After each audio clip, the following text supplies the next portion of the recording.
Boa noite, meus irmãos. Na paz do Senhor? Amém. Amém. Meus amados, como vocês devem saber, o pastor Nazareno está viajando, tirou uns dias de férias junto com a Rose, e por isso eu estou aqui dirigindo o culto hoje. Amém? Que bom. Tomara que seu sábado tenha sido um sábado agradável, um domingo de descanso, em família, mais tranquilo. Agora que tudo indica que a gente está tendo uma pequena diminuição nos casos de Covid, nessa pandemia, né? E que, se Deus quiser, em alguns meses, quem sabe, podemos ter uma redução maior e voltar à normalidade, graças a Deus. Por isso eu quero convidar os irmãos a louvarem o Senhor essa noite e bendizer o nome dEle, que nos trouxe até aqui. Amém? Ministério de Louvor.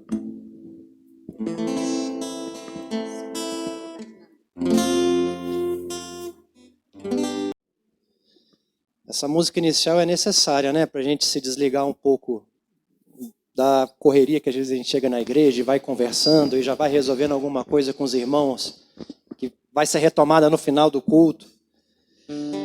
Então eu espero que esse louvor tenha acalmado o seu coração. E agora, nesse espírito, eu quero convidar os irmãos a abrirem as suas Bíblias no Evangelho de Mateus, capítulo 23, indo já para o finalzinho de Mateus. Dá um tempo para os irmãos abrirem suas Bíblias. Nós vamos ler dos versículos 1 a 8. Amém? Quem quiser pode acompanhar aqui na projeção. Então Jesus falou às multidões e aos seus discípulos. Na cadeira de Moisés se assentam os escribas e os fariseus.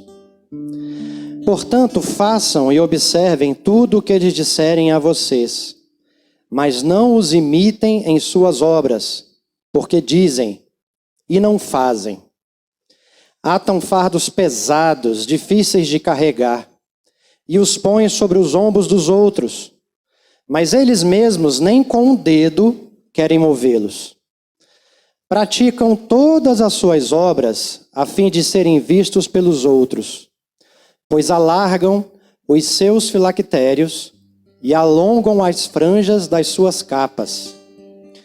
Gostam do primeiro lugar nos banquetes e das primeiras cadeiras nas sinagogas, das saudações nas praças e de serem chamados de mestre.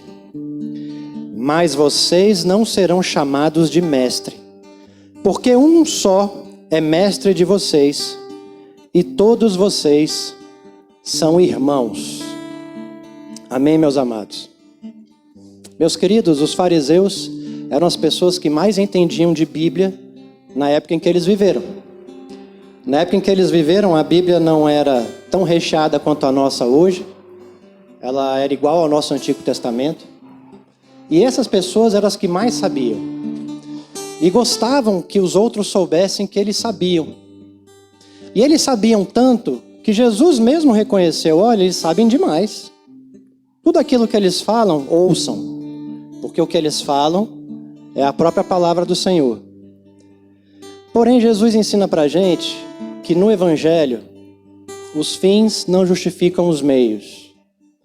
Eles sabiam muito da palavra, mas o seu coração não praticava a palavra da forma correta. Por isso que eles falavam, eles dizem, mas não fazem. Amém? E esse é o nosso grande desafio. O nosso desafio não é apenas conhecer a Bíblia, mas é viver a Bíblia como Jesus viveu. Lembrando, meus irmãos, que nós não somos judeus, nós somos cristãos. Então, nós devemos fazer aquilo que Cristo fez por nós, que foi morrer pela humanidade. Então, se você conhece algum cristão que tem muita dificuldade de se sacrificar um pouquinho que seja pelo bem do próximo, de se sacrificar um pouquinho que seja pelo bem da sua esposa, do seu esposo, do seu filho, do seu amigo, que tem dificuldade de se colocar no lugar do outro, desconfie. Porque não foi esse o exemplo que Jesus deixou para nós. E para nós, os fins não bastam. Os meios também são importantes. Amém? Nesse espírito, com essa palavra, eu quero chamar a irmã Rita para já estar do meu lado aqui, que ela vai falar já sobre missões. E quero convidar os irmãos a baixarem as suas cabeças e orarmos, para que o Senhor nos purifique por meio da sua palavra que foi lida agora. Senhor, nós te exaltamos e te bendizemos. O Senhor é bom. A sua misericórdia dura para sempre. Nós te glorificamos, Pai, porque temos a Bíblia ao nosso alcance. Nós queremos lê-la e praticá-la, Senhor, mediante o poder do Teu Espírito Santo, para que ela não fique só nas nossas bocas, mas também se transfira para as nossas ações, para a forma como nós sentimos, para a forma como nós enxergamos o mundo, para a forma como nós olhamos para o nosso próximo. Purifica-nos, Senhor, da nossa própria natureza, que tenta aparecer muitas vezes mais do que o Senhor na nossa vida. Que nós possamos matar a nossa velha natureza de fome, alimentando o Teu Espírito em nós por meio da Tua palavra e por meio da prática diária da Tua palavra. E que assim, por meio de viver a Bíblia, nós possamos pregar com as nossas ações, com os nossos costumes, com aquilo que nós somos, para que Teu Evangelho se espalhe sobre a terra não apenas de palavra, mas de ação. E dessa forma queremos glorificar o Teu nome porque nossa igreja tem se preocupado nessa campanha de missões. E te bendizer, Senhor, porque temos conosco aqui a irmã Rita, que vai trazer novidades sobre o campo missionário e nos chamar para contribuir com a sua obra, com o nosso dinheiro e com as nossas orações, para que esse evangelho que realmente transforma as atitudes possa se espalhar pelo mundo. É o que nós te pedimos em nome de Jesus e te glorificamos por hoje. Amém.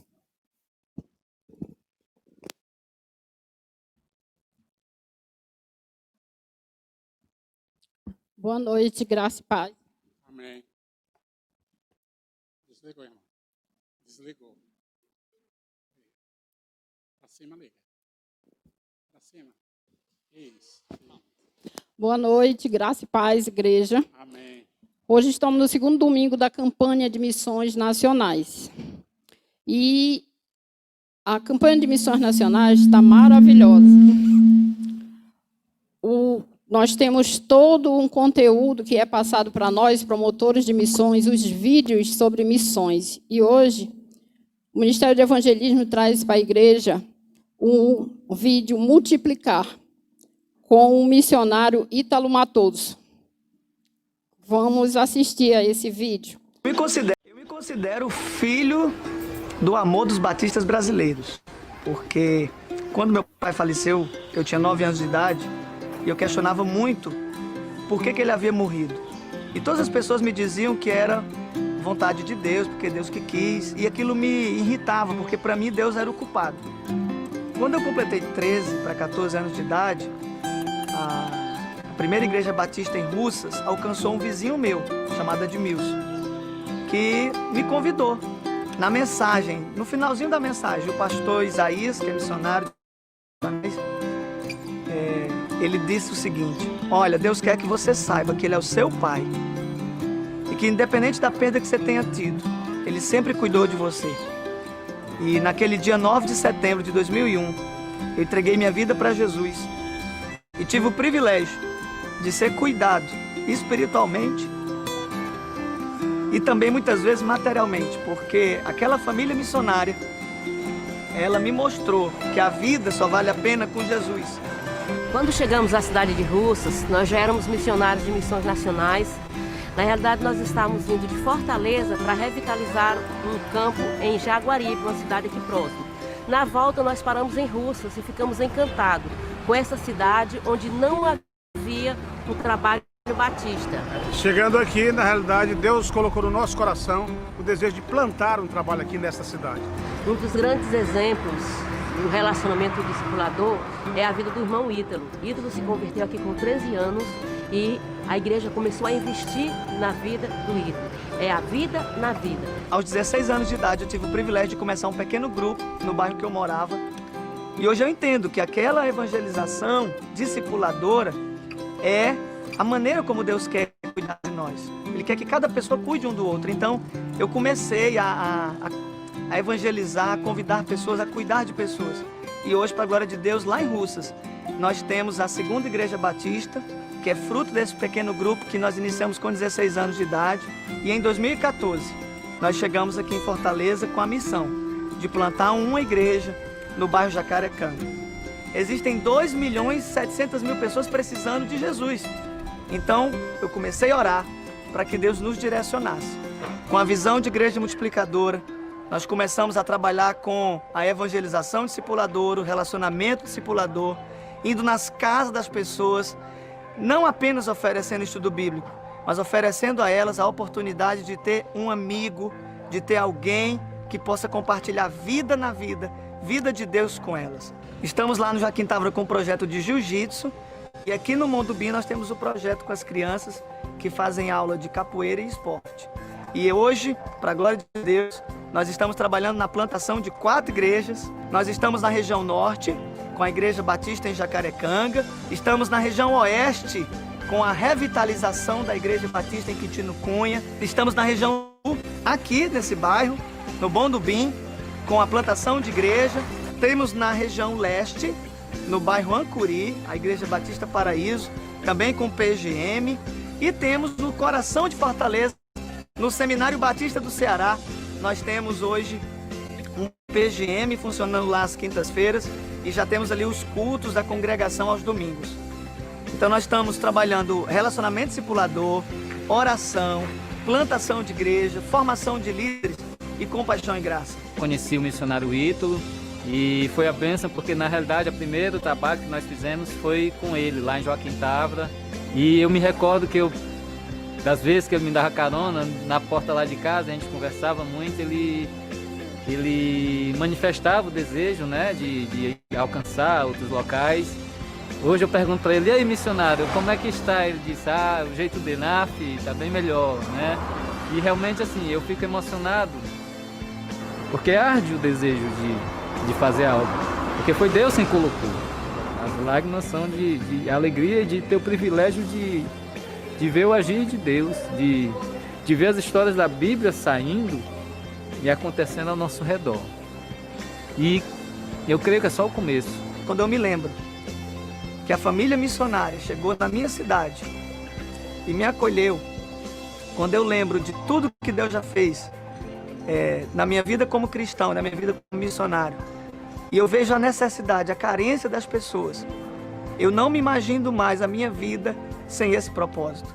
A minha razão de viver hoje é levar isso para as pessoas, para que as pessoas conheçam Jesus e saibam que Jesus transforma. E eu me alegro de ser um fruto desse amor, um fruto desse cuidado que os batistas brasileiros têm tido em pregar o Evangelho, fazendo discípulos, cuidando das pessoas.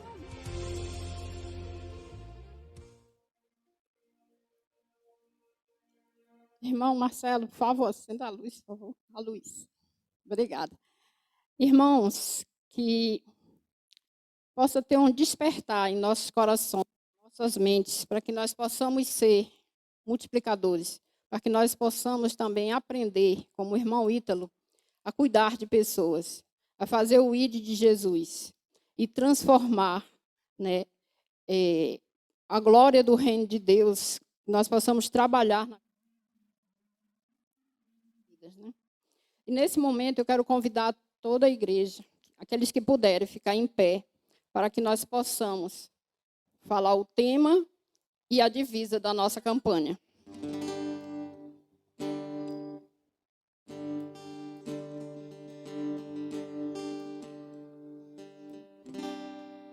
O tema, porque ele me amou.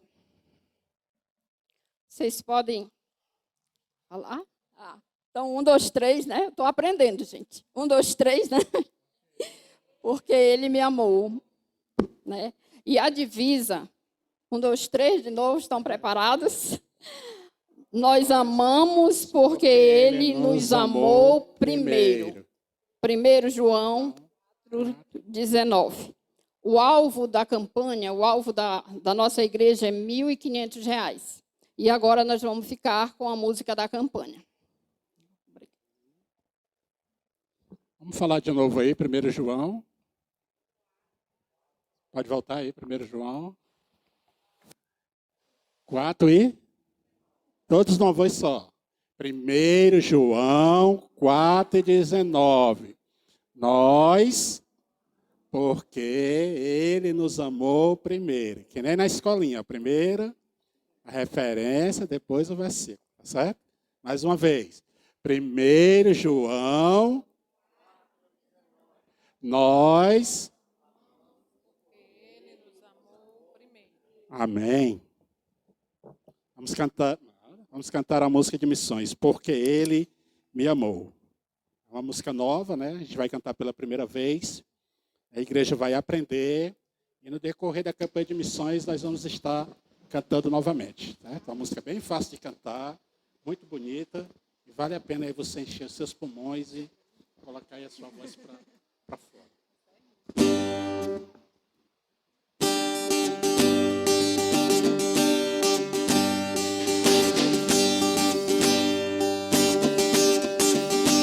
A esperança de salvação está na cruz do Rei Jesus. Por sua graça encontro paz e ao pedido vida traz. Da escravidão me libertou, os meus pecados Jesus levou. O que eu tenho e o que sou, eu dedico ao Deus de amor. O Evangelho eu fui chamada a proclamar e o aflito resgatar. Nesse tempo eu vou falar do poder que minha vida transformou. Eu vou amar, porque Ele me amou. Multiplicar para avançar, se vou orar pela minha nação, vou servir e o pão repartir.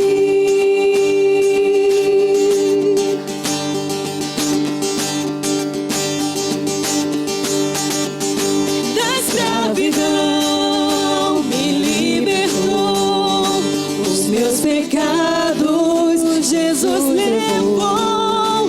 O que eu tenho e o que sou, eu dedico ao Deus de amor. O Evangelho eu fui chamado a proclamar e o aflito resgatar. Nesse tempo eu vou falar do poder que minha vida transformou. Eu vou amar, porque Ele me amou. Multiplicar para avançar, se vou orar pela minha nação, vou servir e o pão repartir. Eu vou amar, porque Ele me amou. Multiplicar para avançar, se vou orar pela minha nação, vou servir e o pão repartir.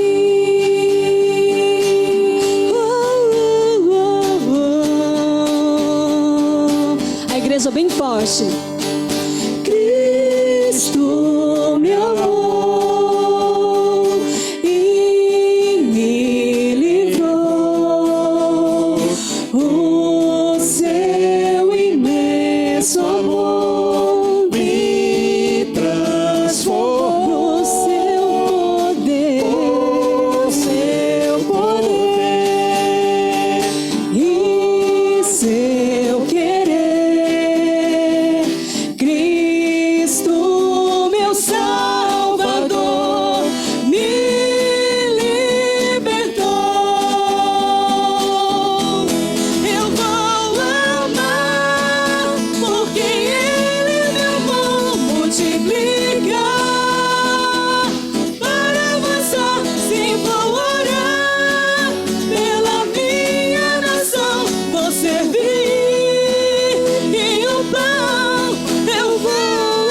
seja o nome do Senhor Jesus. Amém, igreja? A palavra de Deus diz assim: louve o nome do Senhor, pois só o seu nome é exaltado, a sua glória está sobre a terra e o céu. Amém? Vamos cantar bem forte agora, todos juntos.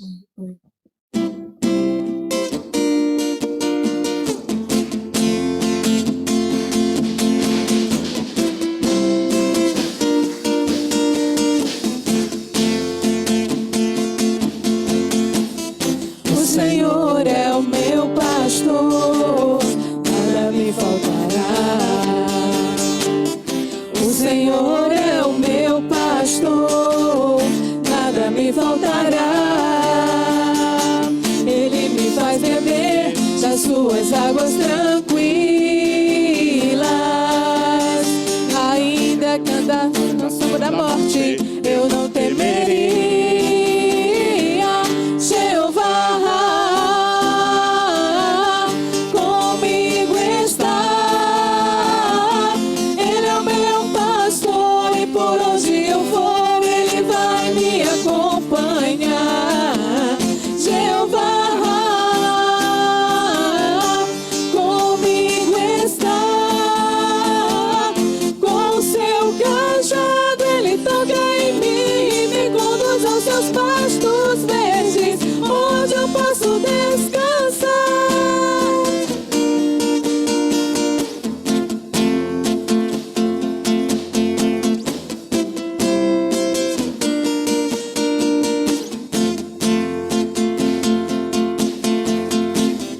O Senhor é o meu pastor, nada me faltará.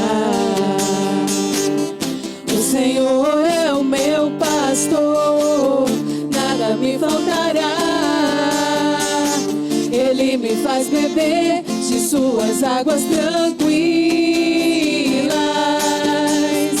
Ainda que eu andasse pelo vale da sombra da morte, eu não temeria. Jeová comigo está. Ele é o meu pastor e por onde eu for ele vai me acompanhar.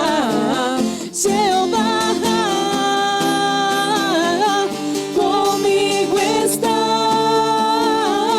Com seu cajado ele toca em mim e me conduz aos seus pastos verdes, onde eu posso descansar.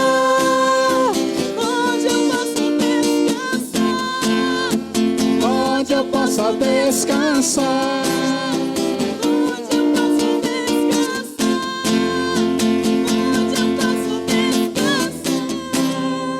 Aleluia, Amém. louvado seja o nome do nosso Deus, amém? Que nome maravilhoso. Vamos fazer uma oração? Tudo bem? Amém. Meus queridos, vamos orar pela vida do Marcelo? Fecha aí os seus olhos.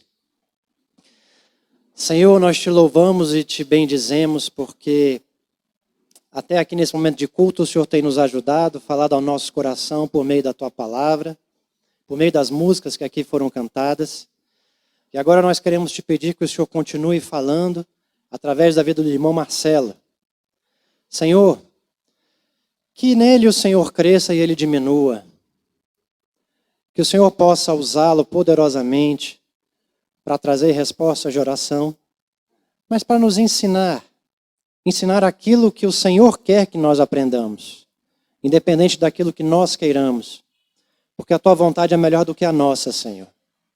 E por isso nós te exaltamos por essa noite, por estarmos aqui livres na tua casa, por ouvirmos aqui a palavra por meio do intermédio do irmão Marcelo. Em nome de Jesus, amém.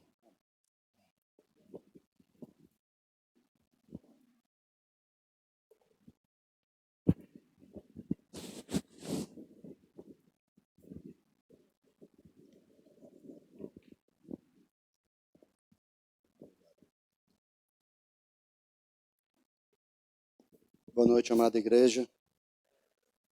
Que o Senhor realmente possa nos usar, não somente a mim, mas também a você, e que Ele fale conosco através da ministração da sua palavra. Essas palavras, ou que esta palavra, possa encontrar morada no nosso coração. Há alguns dias, algum texto bíblico, eu tenho, digamos assim, montado acampamento. E eu gostaria de hoje refletir um pouquinho sobre a questão do trabalho. Falar um pouquinho de uma teologia do trabalho. Acho um fato super importante, algo que permeia toda a sociedade. E nós não podemos negar a importância do trabalho para as nossas vidas. Muito provavelmente, você já fez a seguinte pergunta a uma criança: o que é que você vai ser quando crescer? Ou talvez em um momento de conhecer uma pessoa ao qual você foi apresentada através de um amigo, e geralmente nós perguntamos àquela pessoa que nos apresentou: o que é que fulano faz da vida? É muito comum esses tipos de pergunta. E talvez isso não reflita somente uma questão lúdica com a criança, de brincar com ela, ou uma curiosidade quando nós conhecemos uma pessoa. Mas isso reflete, na verdade, a importância que nós atribuímos ao trabalho. Porque através dele, onde nós angariamos o nosso pão, granjeamos o nosso pão, é através do trabalho que nós sustentamos as nossas famílias. E o trabalho, sim, é muito valorizado na sociedade. Ele é muito valorizado também a nós cristãos. Mas nem sempre foi assim. O ser humano é que atribui valor e significado a pessoas e a coisas. O trabalho nem sempre teve essa conotação, digamos assim, de importância. Se você pegar na história, na Grécia Antiga, por exemplo, os gregos, eles não viam com bons olhos a questão do trabalho. O trabalho, na verdade, era infligido àquelas pessoas, digamos assim, que eram considerados menos valorizadas da sociedade. A aristocracia, na verdade, não era dada ao trabalho. Trabalhar para o grego na Grécia Antiga, estou falando aí em torno de 400 anos antes de Cristo, era algo degradável. Então, o trabalho não era bem visto. As pessoas que eram dadas ao trabalho e a relação de trabalho entre os donos de terra, entre aquelas pessoas que tinham um poder aquisitivo melhor, se dava por meio da escravidão. As pessoas eram escravizadas. Então, Aristóteles mesmo, em seus livros, se eu não me engano, A Política de Aristóteles, ele vai defender a escravidão e dizer que estas pessoas que eram escravas, nasciam para ser escravos. Então, ele via com muita naturalidade essa relação de trabalho entre pessoas abastadas e o povão, ou a plebe. Então, a escravatura era muito comum e era vista de bons olhos. Ou seja, o grego, aquele homem, o bem-nascido, aquele que tinha posse, ele via nisto, no trabalho, algo que era pernicioso para ele, porque o bem-nascido, o homem de posse, ele era dado para refletir sobre a vida, para pensar, então ele se entregava ao ócio. Mas o trabalho vai mudando ao longo do tempo, como todas as coisas, vão ganhando conotações, vão ganhando significados e ressignificados de acordo com o tempo, de acordo com o contexto social que está inserido. O próprio nome trabalho vem da palavra latina, que vem do instrumento. Na verdade, esse instrumento era um instrumento de cultivo, chamado tripalho, e o romano, ele mudou um pouco esse nome. Ele deu o nome de tripalho, que é um nome latim, a um instrumento de tortura. Eram 3 paus que era usado para torturar pessoas. Então, é de onde vem a origem, a etimologia da palavra trabalho, vem desse nome do latim, um instrumento de tortura.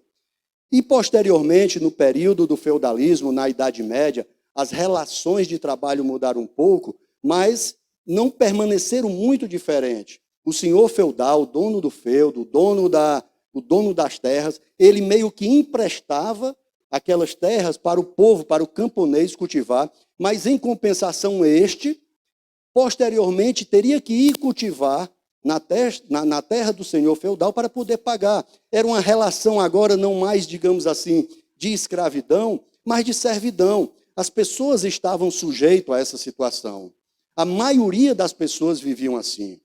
E graças a um movimento filosófico, ou na verdade cultural, chamado Renascimento, começa a se mudar um pouco, porque começa a mudar essa visão do homem em relação ao trabalho, em relação a muitas outras coisas culturais, até porque, nessa época da Idade Média, por exemplo, a igreja cristã colocava isso para as pessoas, ou seja, o trabalho era visto como algo penitente.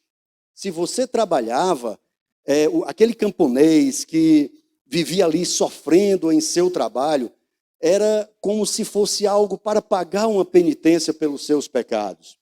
E no Renascimento, eles começam a rever a literatura, a forma do homem se portar na sociedade, e agora começa um movimento também chamado humanismo, e começa a olhar para o homem diferente. Eles, nessa época, meio que tira Deus, digamos assim, da jogada, tira o teocentrismo e coloca agora o homem no centro da questão. E o homem começa agora a ser valorizado. Olha-se para o homem com um olhar diferente, conferindo a este dignidade. É daí que começa a vir os termos, por exemplo, que o trabalho dignifica o homem. Certamente você já escutou isso. Começa nesse movimento. E aí o protestantismo também abraça essas verdades. Ele herda um pouco do humanismo, mas ele começa a olhar para o fator trabalho e não diz mais que aquilo é uma como é que eu posso dizer? É um castigo de Deus, mas ele começa a olhar para o trabalho diferente e começa a enxergar o trabalho como algo que vem de Deus, algo que vem para abençoar o homem e que é lícito aquelas pessoas enriquecerem através do trabalho, fazerem suas conquistas, acumular bens, tesouros, terras, e aí o trabalho passa a ser visto agora não só como um castigo, mas ele passa a ser visto agora como uma bênção do Senhor. É tanto que posteriormente, já no período moderno, começa a se desenvolver aí a sociologia, e aí vem Max Weber, escreve a Ética Protestante e o Espírito do Capitalismo. Ele começa a observar que ele olha para o protestantismo, ele começa a basear o trabalho dele, as suas análises de enriquecimento, por exemplo, os fatores econômicos, pelo um viés religioso. E ele observa que o protestantismo, que as pessoas, os protestantes, enriquecem muito mais do que os católicos, que tinham aquela visão do trabalho como algo punitivo. E aí também vem o contexto, vem a legitimação da religião sobre o trabalho, que é lícito você trabalhar, que é lícito você juntar riquezas, que é bênção de Deus, que esse é o espírito do homem e do homem cristão. E aí, posteriormente, as relações de trabalho começam a serem analisadas de muitas as formas. Depois vem o próprio Karl Marx com o comunismo, começa a enxergar essa relação de trabalho um pouco diferente. Ele já defende que sempre a relação de trabalho se deu entre a classe dominadora e a classe que é dominada. E aí o próprio trabalho se torna, de fato, um objeto de estudo da sociologia, porque ele é importante, ele exerce a sua influência na sociedade. É tanto que a sociologia o define como um fato social, diz que o trabalho é um fato social. E por que ela diz que ele é um fato social? Para ser um fato social, ele tem que passar por alguns crivos. E um deles, por exemplo, é a sua exterioridade, ou seja, o trabalho estar na sociedade. O trabalho não é algo do indivíduo propriamente dito, mas é algo social. Um outro fator também que o define como fato social é a sua coercitividade. Ou seja, se você não trabalhar, você sofre as consequências. Você é punido, você não consegue se sustentar, você não consegue prover o sustento da sua família, você não vai poder usufruir de bens que você só poderia fazer essas aquisições através do trabalho. E hoje, como o cristão, como o crente no Senhor Jesus se relaciona com isso? Qual é a relação que nós conseguimos enxergar entre o trabalho e o crente no mundo atual? Se você observar, uma boa parte da sua vida você passa no trabalho. regularmente, diz que o trabalho são quantas horas por dia? 8 horas. Passamos, às vezes, muito mais. E há sempre aquela pressão para que cada vez mais se trabalhe, para que cada vez mais você possa juntar dinheiro, porque o trabalho também foi visto, ou foi ressignificado, não só agora como um meio de sobrevivência, mas um meio de acumular bens e você poder dar uma qualidade melhor de vida para você e para aquelas pessoas que estão à sua volta. Então, o trabalho é importante. E o trabalho tem que ser visto para o cristão a partir de uma perspectiva bíblica. O trabalho tem que ser visto, ou nós temos que olhar para o trabalho a partir de uma perspectiva bíblica. E nós cristãos, como nós se relacionamos com isso? Como nós devemos, qual a intensidade que nós devemos ter no nosso trabalho? Porque nós corremos 2 riscos. Um deles é da idolatria, ou seja, você idolatra, você faz do seu trabalho um ídolo. O seu trabalho é muito mais importante até mesmo do que Deus.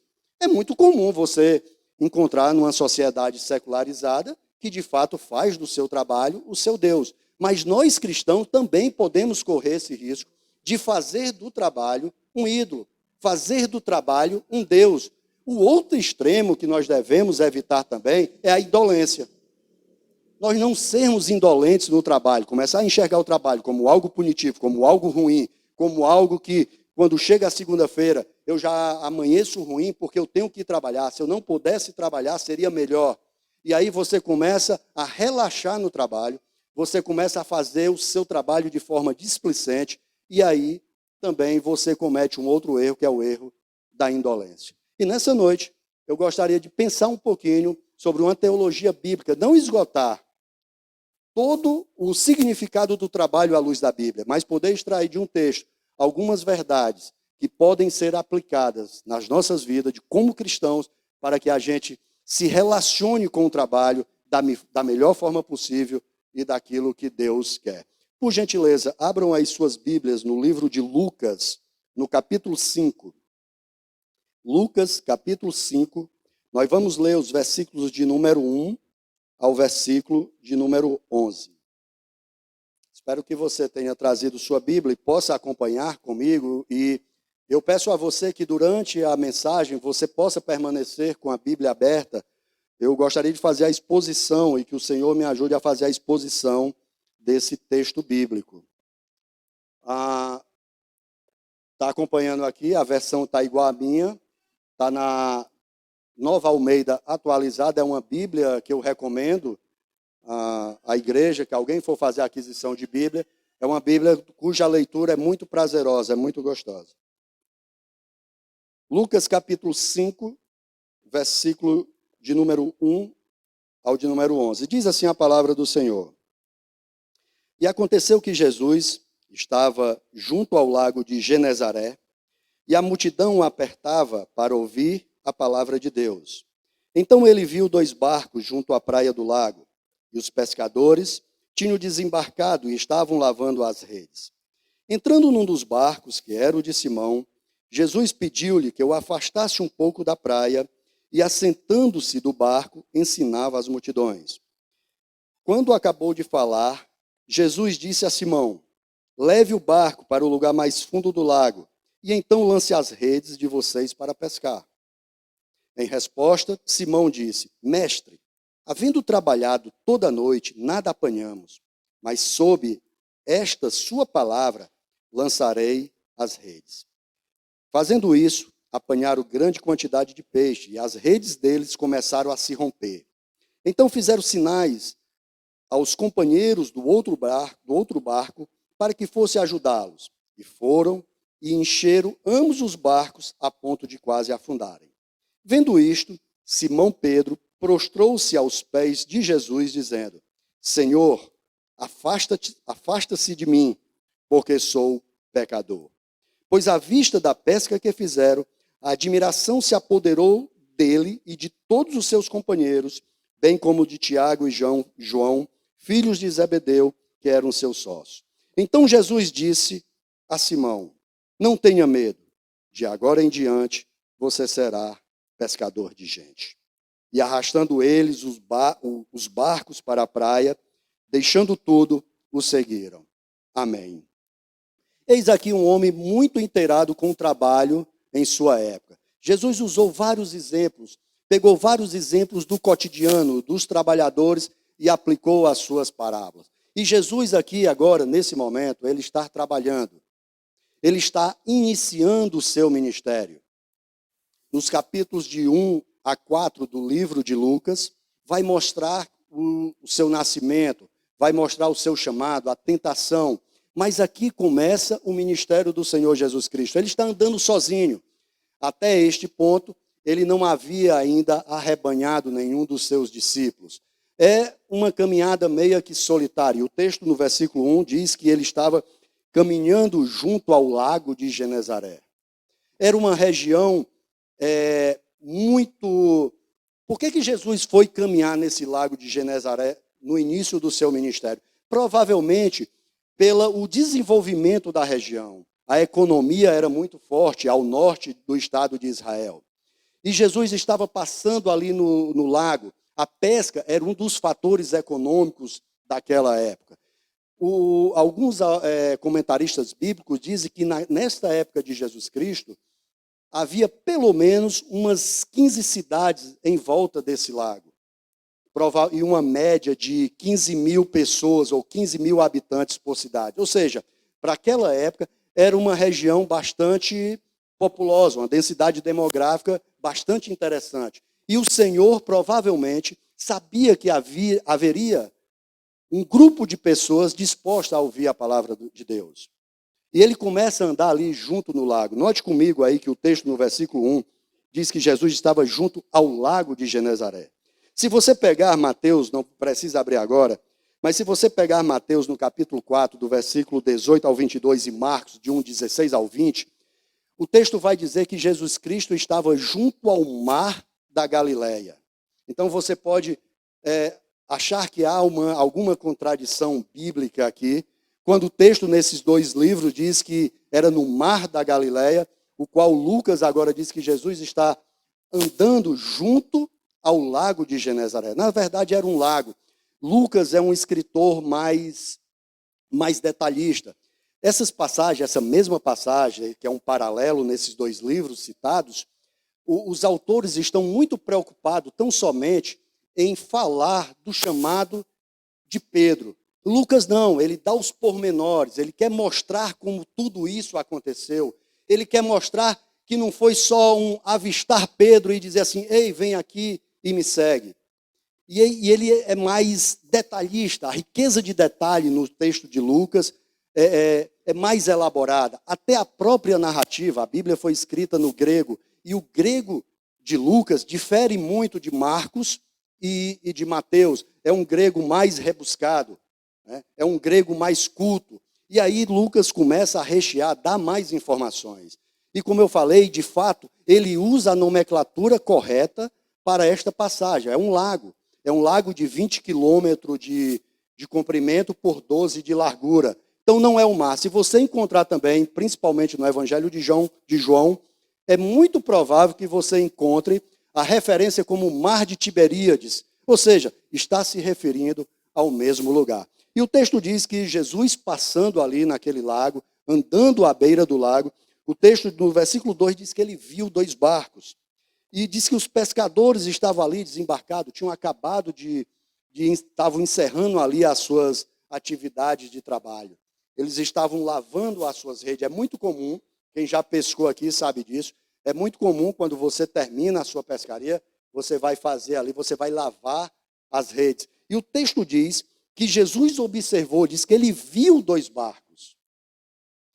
Primeira lição prática que eu posso fazer é logo aqui de cara uma aplicação para as nossas vidas, é dizer que Jesus atenta para os nossos trabalhos. Jesus atenta para as obras das nossas mãos. Ele não está alheio àquilo que nós fazemos. O texto diz que Jesus viu 2 barcos. Como o português não dá para ter uma tradução mais precisa, mas é muito interessante que esse termo viu no original da Bíblia vai além do exercício do sentido da visão. Ou seja, poderia ser traduzido assim, sem medo de cometer aqui nenhuma heresia bíblica, mas diz que Jesus prestou atenção. Ele viu muito mais do que os dois barcos. Ele viu muito mais, a sua visão estava muito mais voltada para todo o contexto, para tudo que estava acontecendo naquele momento, do que simplesmente avistar os dois barcos. E o Senhor Jesus, nesse momento, ele observou não só os dois barcos, mas ele também observou que aqueles pescadores haviam encerrado suas pescas, estavam lavando as redes e provavelmente, muito provavelmente, não tinha ninguém em volta comprando essa mercadoria que eram os peixes.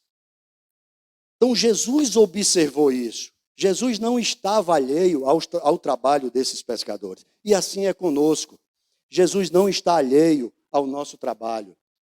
Jesus não ignora as obras das nossas mãos.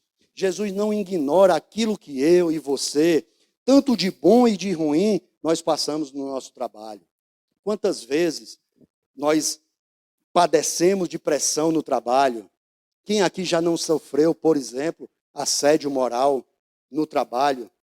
Trabalhou de forma de fato coercitiva, com medo de perder o emprego porque o seu chefe assim ameaçava. E às vezes estamos ali ao ponto, nos submetemos àquela situação, estamos ali ao ponto de desistir de tudo, achando que ninguém está nos olhando das nossas aflições, das nossas lutas no trabalho.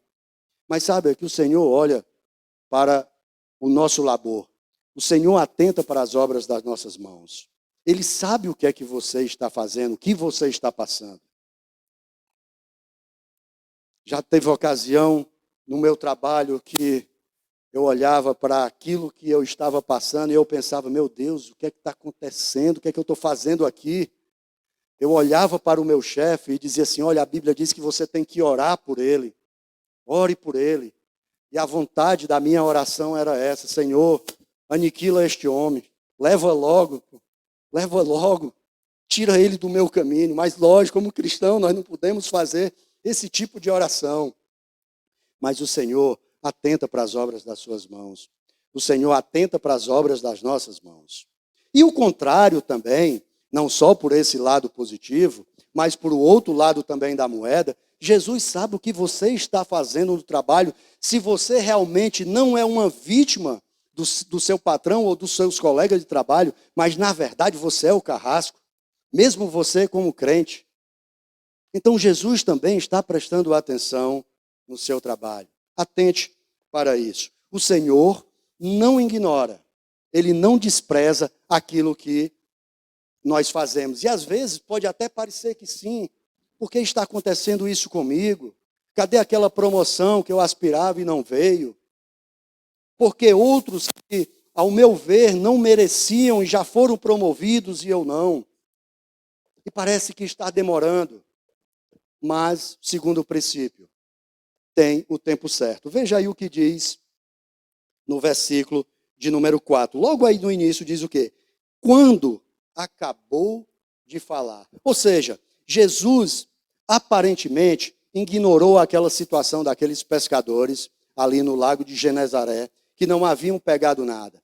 Mas o texto diz, no versículo 4, diz que quando ele acabou de falar, de ensinar aquela multidão, ou seja, um senso aqui de Jesus Cristo, um senso de prioridade, que o evangelho sim estava em primeiro lugar, ele primeiro pregou o evangelho, mas ele não ignorou aquela situação dos discípulos, dos futuros discípulos. E diz que quando ele acabou de falar, ele se volta para Simão e diz, leve o barco para o lugar mais fundo do lago, e então lance as redes de vocês para pescar. Um outro princípio que eu aprendo aqui.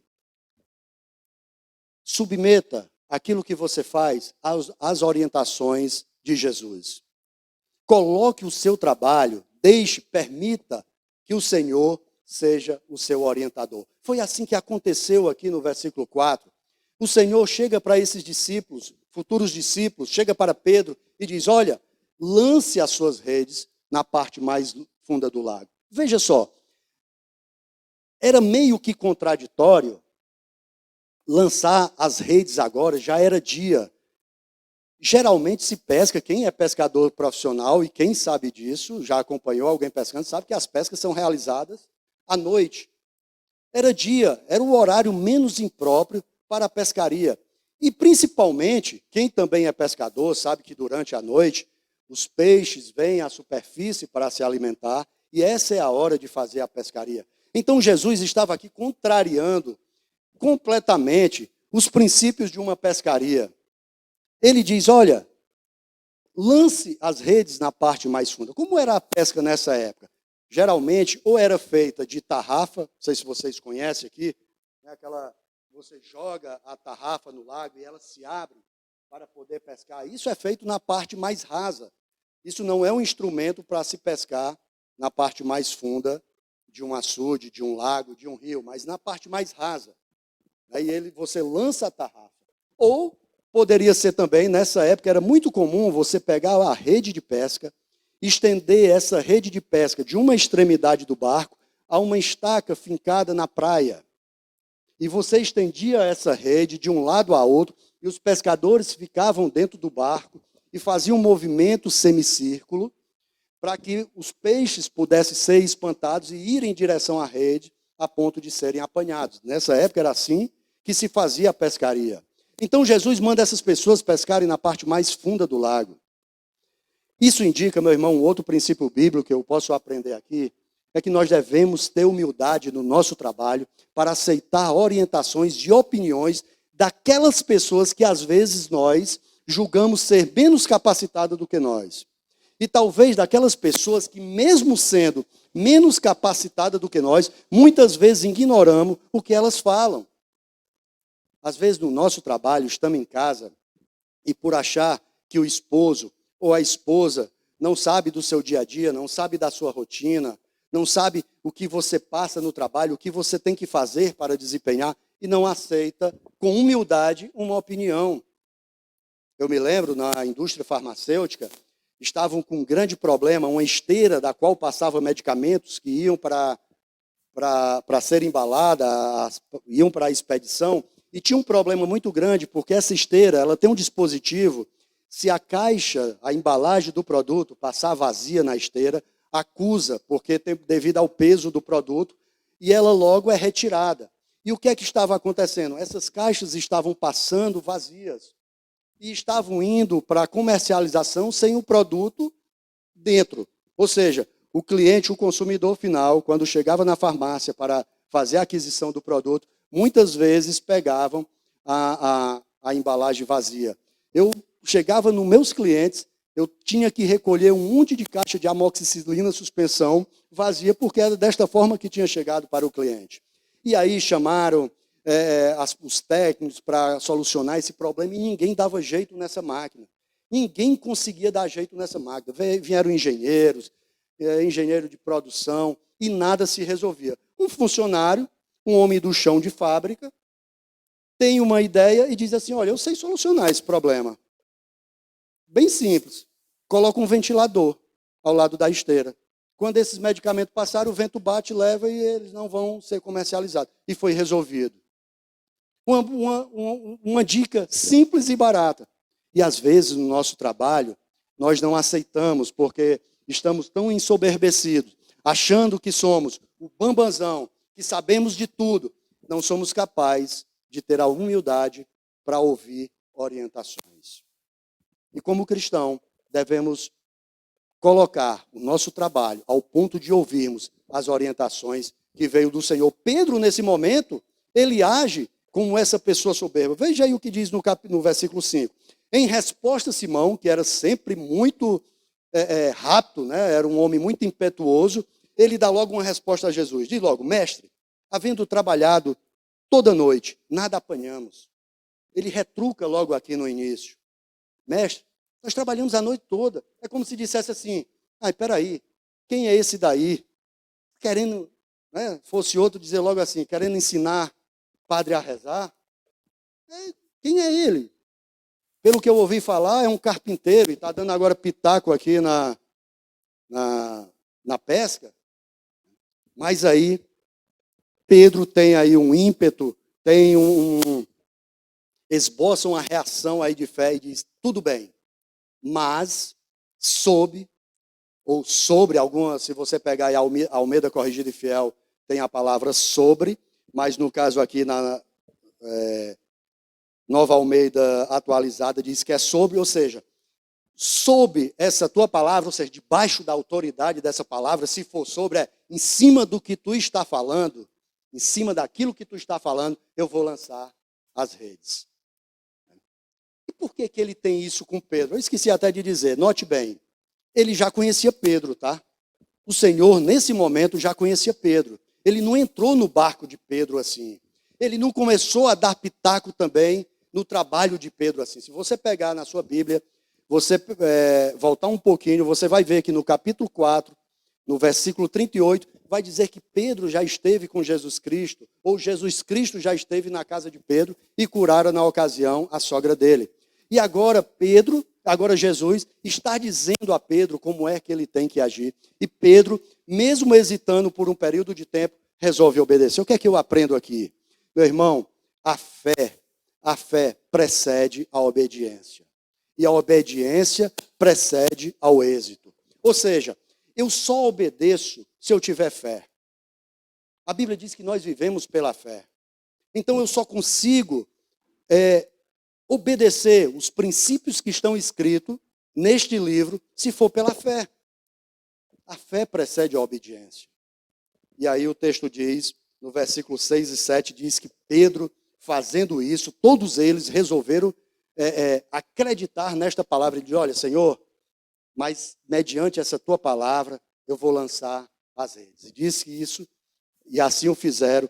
E o versículo 6 e 7 vai dizer que eles apanharam grande quantidade de peixe, diz que as redes começaram a se romper, então fizeram sinais de companheiros do outro barco para que fossem ajudá-los. Meus irmãos, se a fé precede a obediência, agora você tem êxito, e você agora parte de uma outra situação, aquela pesca anterior tinha sido um insucesso, os pescadores estavam ali cabisbaixos, estavam provavelmente desanimados porque nada tinham apanhado. Agora, nesse momento, a situação muda completamente e é um período de bonança, de abastança. Agora eles pegaram tanto peixes que as redes começam a se romper. E aqui a gente aplica um outro princípio para as nossas vidas. Compartilhe não só os seus insucessos, mas o sucesso também. Ao ponto que esses pescadores, quando eles viram essas redes se rompendo, o texto diz que eles fizeram sinais, ou seja, pediram ajuda. Peça ajuda quando necessário. Não tenha vergonha de pedir ajuda se assim for. Às vezes, nós estamos necessitando, estamos precisando, mas por algum motivo, ou talvez um motivo de orgulho, não nos colocamos numa posição de humildade ao ponto de chegar para um irmão, para uma irmã, para um pai, para uma mãe, para quem quer que seja, e suplicar ajuda. Assim também é no nosso trabalho. Tenhamos, como cristão, tenhamos humildade de pedir ajuda no nosso trabalho quando assim necessitarmos, mesmo que seja para que pessoas que não são crentes. E assim, esses discípulos fizeram, pediram ajuda, e eles foram, e com outro barco, o texto diz que esses barcos ficaram tão cheios, quase que eles afundam. E no versículo 8, Pedro, diante dessa situação, o texto diz que Pedro, quando viu isto, se prostrou aos pés do Senhor. Pedro agora se depara com aquele que é Deus, se depara com algo que está além da sua compreensão. Uma pesca maravilhosa, ele começa a refletir. Foi tudo o contrário do que as práticas convencionais apontam. Fomos pescar durante o dia, nas partes mais fundas do lago. Então, quando ele se depara com esta situação, o texto diz que ele se prostra diante do Senhor. O texto diz que ele cai de joelho diante do Senhor. Deixa eu abrir aqui um parêntese nessa mensagem e fazer aqui algumas colocações. Qual foi a reação de Pedro nesta situação? disse que ele se prostrou. Acompanhe que na sequência do versículo diz como é que ele fala aí, depois no versículo 8. Senhor, afasta-te de mim, por quê? Por que que ele pede para que o Senhor afaste? Porque ele é um pecador. Pedro se reconhece agora como pecador e ele está diante do Deus vivo. Ele está diante daquele que é santo. Ele está diante daquele que, de fato, os seus pecados causam repulsas. Mas, como eu disse, deixa eu abrir aqui um parênteses aqui. No versículo 10, o Senhor vai dizer assim para ele: não temas. Ele diz: Senhor, afasta de mim que eu sou pecador. Jesus diz para ele: não temas. Quantas vezes, meu irmão, as pessoas deixam de se achegar a Cristo porque tem essa visão, não que são apenas pecadores, mas que a igreja é um lugar de pessoas puras que elas não são dignas de entrarem. Ao ponto que elas, com seus pecados, ao entrarem nessa igreja, elas vão se sentir desqualificadas para estar nesse ambiente. E talvez cabe aqui uma reflexão. Será isto uma verdade? Ou é este sentimento que nós provocamos nas pessoas? Eu me lembro, tinha um rapaz, um amigo, que eu evangelizava, falava do amor de Cristo para ele, e ele dizia assim para mim: Marcelo, quando eu deixar estas minhas coisas de lado, essas minhas coisas eram aquilo que ele julgava que eram pecados que afastavam ele de Deus. Quando eu deixar isso de lado, aí sim eu vou para a igreja. E eu ficava pensativo, porque que ele tinha esta visão.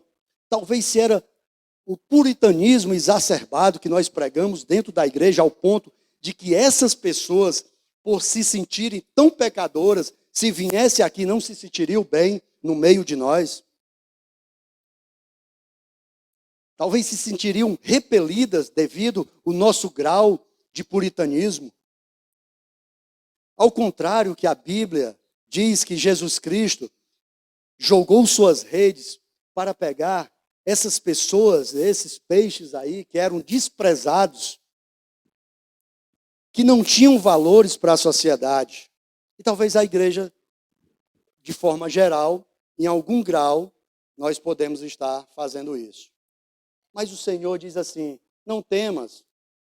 Ele não olhou para o pecado de Pedro. E talvez seja o momento da igreja fazer reverberar essa palavra do Senhor Jesus Cristo. Não temas.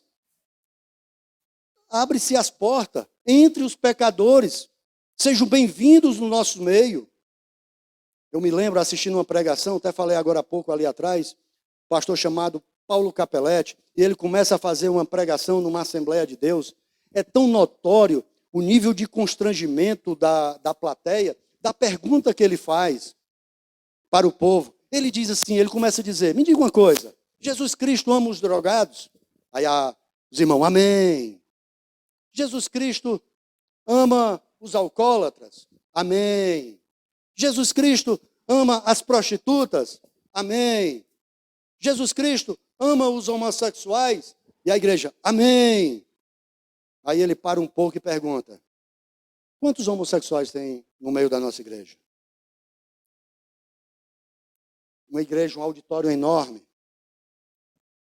Quantos homossexuais aqui? Quantas prostitutas tem hoje aqui nessa igreja?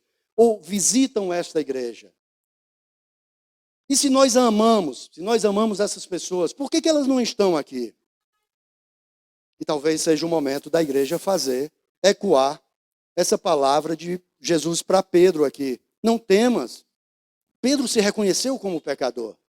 Mas o Senhor olha para ele agora e diz: não temas, Pedro. Não temas. Dando sequência, e o texto diz que Jesus olha para ele, além de dizer que ele não temesse, diz: de agora em diante você será pescador de gente. E arrastando eles os barcos para a praia, deixando tudo, o seguiram. Meus queridos, só há duas maneiras de nós realmente mudarmos a nossa visão em relação ao nosso trabalho e ter uma concepção do trabalho à luz da Bíblia. Realmente sujeitar, submeter o nosso trabalho ao crivo do cristianismo. E a primeira delas, eu digo, olhe para Jesus de forma diferente. Enxergue Jesus realmente como ele é.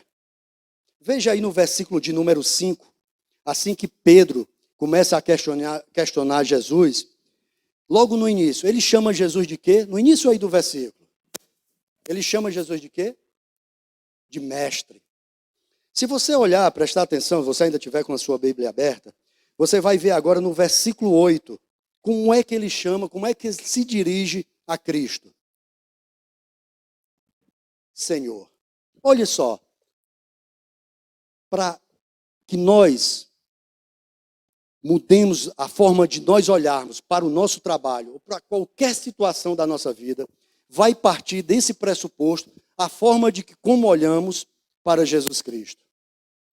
Pedro agora chama ele de Senhor. Anteriormente, o chamou de mestre. É interessante, quando nós fazemos uma leitura muito superficial, esta palavra mestre não é a mesma palavra mestre que você encontra nos outros evangelhos. Não é a mesma palavra mestre que você encontra em Mateus, não é a mesma palavra mestre que você encontra em Marcos, não é a mesma palavra mestre que você encontra em qualquer outra parte da Bíblia.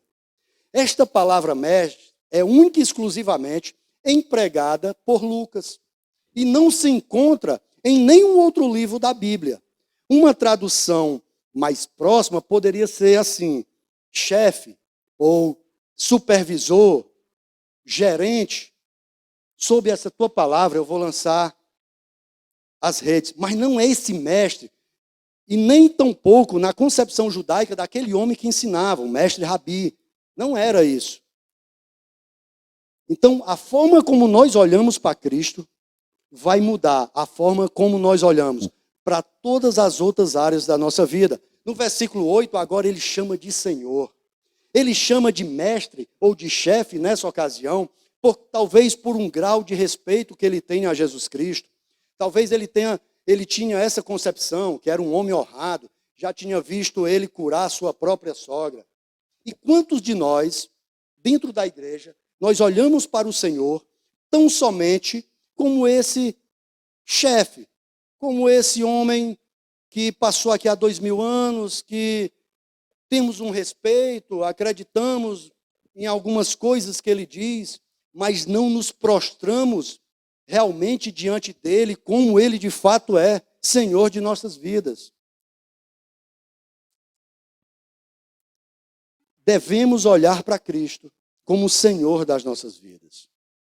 Aquele ao qual nós submetemos todas as áreas da nossa vida, inclusive o nosso trabalho.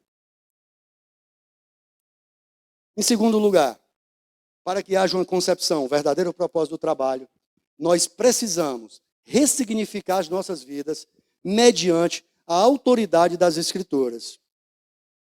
Uma mudança de vida mediante aquilo que o Evangelho provoca em nós. Uma mudança de vida daquilo que, de fato, Deus operou e nos transformou em nova criatura. É isso que ele diz agora para Pedro. Ele diz o seguinte: Pedro, não temas, de agora em diante, ou seja, a partir desse momento que tu me concebe como Senhor, eu não vou ser mais, eu estou te chamando para mudar, para ressignificar a tua vida. Você não vai ser mais um pescador de peixes, mas agora você vai pescar pessoas. Você vai apanhar gente. Assim como eu estou fazendo com você, você vai apanhar pessoas. É uma mudança completamente de vida. Jesus, aqui na ocasião, ressignifica completamente a vida de Pedro. Faz da profissão de Pedro apontar para algo superior, algo muito mais importante. Ele diz: Pedro, agora tu não vai pescar mais peixes vivos. O texto poderia ser traduzido assim: tu não vai mais pescar peixes vivos, mas tu vai pescar homens para a vida. Ou seja, aquele que pescava peixes vivos para a morte, agora ele pesca homens que estão mortos nos seus delitos e pecados e os pesca para a vida. De agora em diante, tu serás pescador de gente. É uma ressignificação, é um olhar diferente.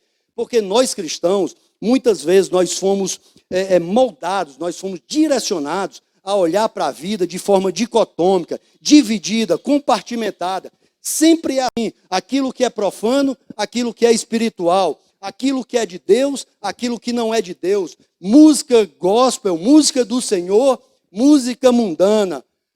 Isso agrada a Deus, isso não agrada a Deus. O trabalho do Senhor e o meu trabalho. Quantas vezes, hoje em dia eu não vejo mais isso, mas era muito comum na igreja que eu fazia parte, no ciclo de oração, quando nós estávamos ali orando e pedíamos àquele irmão que dissesse qual o seu pedido de oração hoje. Aquelas pessoas, era muito comum a gente ouvir isso.